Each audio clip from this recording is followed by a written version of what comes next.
সুই নদী সংস্কার, এসআইআর বাতিল, যোগ্য ভোটারদের তালিকাভুক্ত করা সহ 10 দফা দাবিকে সামনে রেখে অনুষ্ঠিত হলো ডেপুটেশন ও মিছিল। সোমবার সিপিআইএম পার্টির পক্ষ থেকে এই কর্মসূচির আয়োজন করা হয়। এদিন প্রথমে ইটাহারের বিডিও দিব্যেন্দু সরকারের কাছে 10 দফা দাবির ভিত্তিতে প্রতিনিধিমূলক ডেপুটেশন প্রদান করেন সিপিআইএম নেতৃত্বরা। এরপর ইটাহার হাটখোলা এলাকায় সংগঠনের দলীয় কার্যালয় থেকে মিছিল শুরু করেন সিপিআইএম পার্টির নেতা কর্মীরা। মিছিলটি সমগ্র ইটাহার সদর এলাকা পরিক্রমা করে। শেষে চৌরঙ্গি মোড় এলাকায় পথসভা করা হয় সিপিআইএম পার্টির পক্ষ থেকে।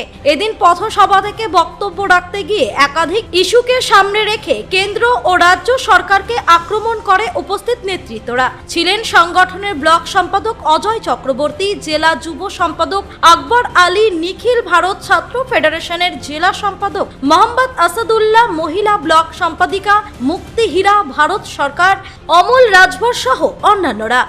আপনার নাম আর ডেজিগনেশন? আমার নাম অজয় চক্রবর্তী, আমি সিপিআইয়ের ইটাহার ব্লকের লোকাল সম্পাদক। আজকে বিডিও অফিসে আসার কারণ? আজকে বিডিও অফিসে আমরা জনপ্রতিনিধিমূলক অর্থাৎ প্রতিনিধিত্বমূলক ডেপুটেশন দিলাম। সেটা হচ্ছে 10 দফা দাবিতে। এটা হচ্ছে এসআইআরে যে সমস্ত মানুষের প্রকৃত ভোটারদের নাম বাতিল হয়ে গেছে তাদের নাম তোলার জন্যে, এবং ট্রাইব্যুনাল যেটা হয়েছে একটি মাত্র ট্রাইব্যুনাল দিয়ে গোটা জেলায় সম্ভব নয় অল্প সময়, সেটাকে আরও বাড়াতে বলা হলো, আবেদন করা হলো। সেই সঙ্গে হচ্ছে আপনার মহিলাদের যারা গরিব এবং আর্থিকভাবে পিছিয়ে পড়া, তাদের যাতে অন্নপূর্ণা ভাণ্ডার সঠিকভাবে তাদের কাছে পৌঁছয় সেই বিষয়টা দেখার কথা বলা হয়েছে। আমাদের এখানে যেটা আছে সেটা হচ্ছে সুই নদী যে প্রকল্প, সেই প্রকল্পটা বাস্তবায়ন হওয়া উচিত, কারণ সুই নদীর দুপাশে যে মানুষেরা থাকে তারা সবথেকে বেশি উপকৃত হবে ইটাহারে। তো এটা এখনও পর্যন্ত কোনো সরকারি চাইনি, এ পর্যন্ত আমরা আমাদের সময় শুরু করে গেছিলাম, এখনও পর্যন্ত তারপরে আর কাজ হয়নি।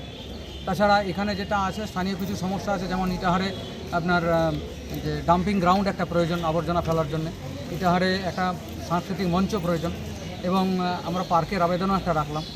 সেই সঙ্গে এখানে যেটা আছে সেটা হচ্ছে যে আমাদের এই 10 দফা দাবির মধ্যে যে সাহাপাড়ার যে জলটা জমে সেই জলটাকে যাতে অতি সত্বর নিষ্কাশন করা যায় দুপাশে, মানে শুধুমাত্র দক্ষিণ পাড়েরটা তা না, উত্তর পাড়ের যেটা আছে যেগুলোতে কিছু কিছু বাড়ির সামনে যে প্রচণ্ড দুর্গন্ধযুক্ত জল বেরিয়ে আসে সেগুলো যাতে নিষ্কাশনের সঠিক ব্যবস্থা হয় সেটার জন্য আমরা দাবি রেখেছি। আর কি কি কর্মসূচি আছে?